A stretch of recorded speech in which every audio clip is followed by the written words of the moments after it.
Welcome to Section 3 of Documentation Essentials. In this module, we will go over the basics of charting your head-to-toe assessment. Please pay attention to what needs to be documented only once a shift and what needs to be documented more frequently. While some documentation is essential and mandatory, over-documentation is a waste of time and should be avoided. Again, developing good habits from the get-go is a key to success. Assessing mental status. Again, if your patient is awake, alert, and oriented, please feel free to just go ahead and chart and document your 8 o'clock, your entire mental status, level conscious, alert, awake, and oriented, orientation, AOO times 4, affect and behavior appropriate. So if your patient is completely with it, not a problem, just go ahead and chart this once at your 8 o'clock assessment. However, if at any moment in time this changes and your patient starts becoming lethargic or confused, you have to update your documentation at that point.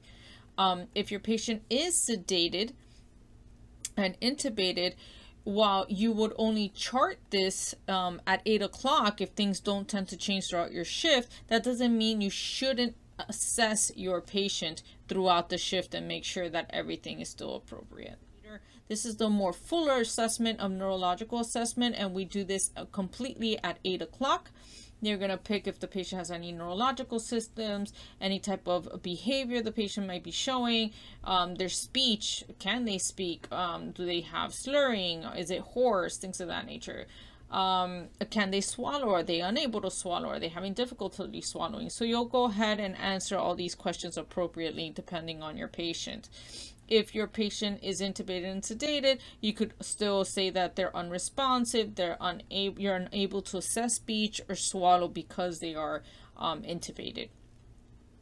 Also in this section, you'll have extremity movement and gait. So even though some patients are intubated, they still move their legs or they're restless. So you still get a grip, an idea of how well your patient is moving their extremities. Again, if this were to change, if you have a patient that's very restless and moves and tries to pull out the tube at 8 o'clock and at 12 they're not moving their left arm, then that is something that you would document and bring the attention to the team, because that is a very significant change in your patient.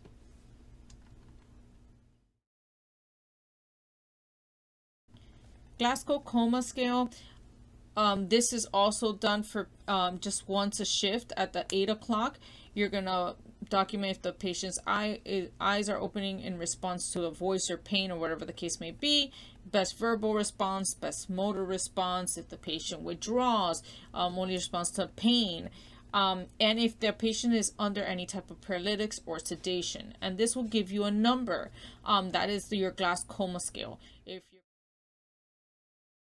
assessing pupils. So if your patient's awake, alert, and oriented, you only have to assess the pupils at your head-to-toe 8 o'clock assessment and go ahead and document whatever it is that you see. If no changes occur throughout the shift, then that should be the end of that.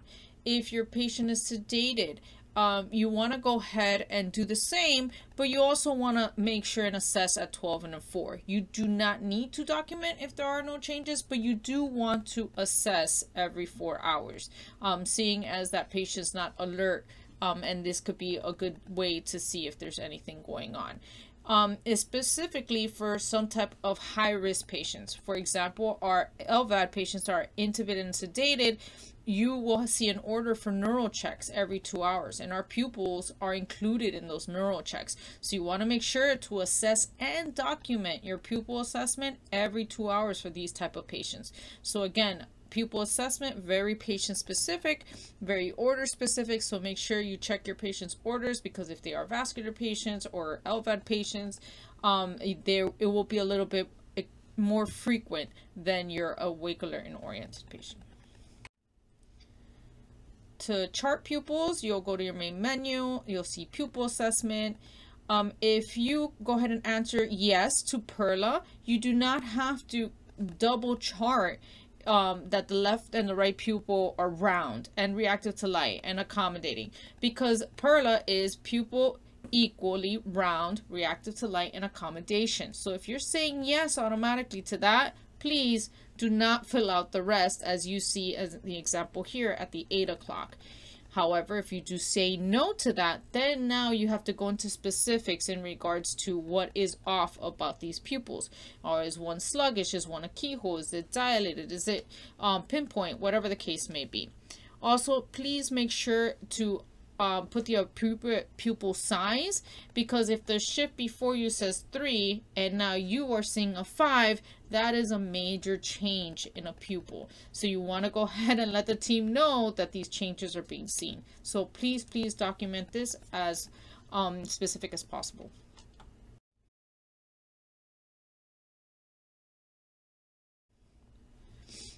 Neuromuscular, again, this is one of those things that if your patient is great and doing fine, you will only document at your 8 o'clock head to toe assessment. But then if there are orders to document neuromuscular a little bit more often, if let's say for example the patient is some type of trauma or has a spinal tap or things of that nature, that it might be a little bit more frequent.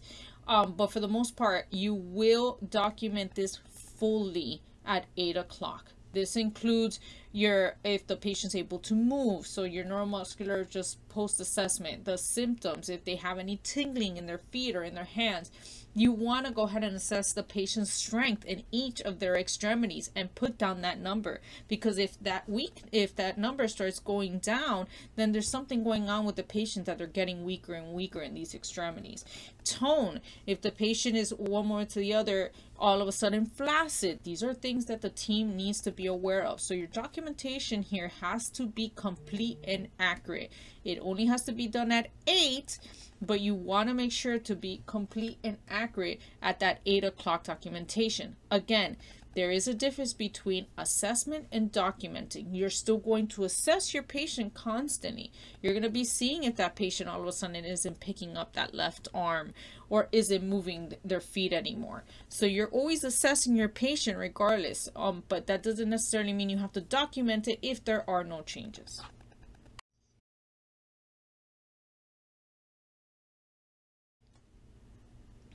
Neuro checks. So at your 8 o'clock assessment, if you do your full neurological check and your neuromuscular check, all these things will automatically fill into your neural checks once you click on your check mark and sign off all your documentation. So you don't necessarily have to go and do neural check at your 8 o'clock. However, if you are one of those people that have a patient that needs neural check on your patients every 2 hours, then this is where you would go to document at 10, at 12, at 2, at 4, and at 6 neural checks.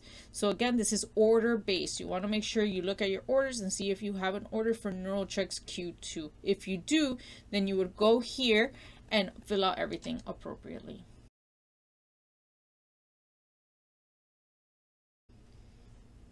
Neuromuscular blockades.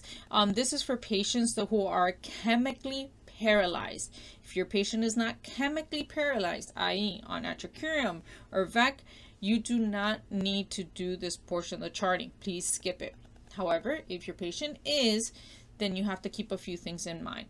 Prior to chemically paralyzing your patient, you want to go ahead and get a baseline for your patient. So you're going to get the little train of 4 stimulation, which you eventually will be taught on how to do that, and your BIS to see what is your patient's baseline. Once you chemically paralyze your patient, now you have a baseline to work with, and you will go ahead and titrate both your paralytic and your sedation accordingly. There's a difference between a paralytic and sedation. Your train of 4 is your paralytic. That is checking muscular movement with stimulation. So if you're paralyzed, you shouldn't be moving that muscle with low voltage. You should only have to move it if it's high voltage. So if your muscle is moving with very low voltage, that means you need to amp up your paralytic because that patient isn't paralyzed enough, and vice versa. Now, sedation is where you would go with your BIS. So your BIS is pretty much checking to see how sedated your patient is regarding their brain wavelength. So You want to go ahead and make sure that if you have a low BIS value, that means there's low wavelengths. That means that your patient is overly sedated. They have no brave wavelengths going on, so there's too much sedation on board. Now, conversely, if you have a high BIS value, let's say, for example, 60, that means your patient is pretty awake and you will see high brave wavelengths. So therefore, you need to go up on your sedation. Neurovascular check is kind of like neural checks as well, depending on your patient. If they went through some type of vascular surgery, sometimes we have to go ahead and check Doppler pulses or flat pulses or things like that. So you're going to go ahead and check your orders. And if you do have Q2, then you're going to go ahead and chart it Q2. If not, then you would probably just do your neurovascular check fully at 8 o'clock. You would assess it again at 12 and at 4, but if nothing has changed from that 8 o'clock assessment, you don't need to document it. So again, this is another one of those assessment versus documentation. Here, you would go ahead and go to your neurovascular check section and just fill it out completely and appropriately. You would go and you would check your nail bed for your left hand. Is it pink? Is it black? Is it cyanotic? Is it dusky? Is it pale? And the same thing for every other nail bed and every other hand and foot. Your capillary refill, same thing for each hand and each foot. Your left upper extremity description, is it normal? Is it dusky? Is it looking black? Temperature wise, every extremity needs to be checked individually and documented. So that's the end of section 3. A lot of information. Hopefully you found it helpful. Thank you.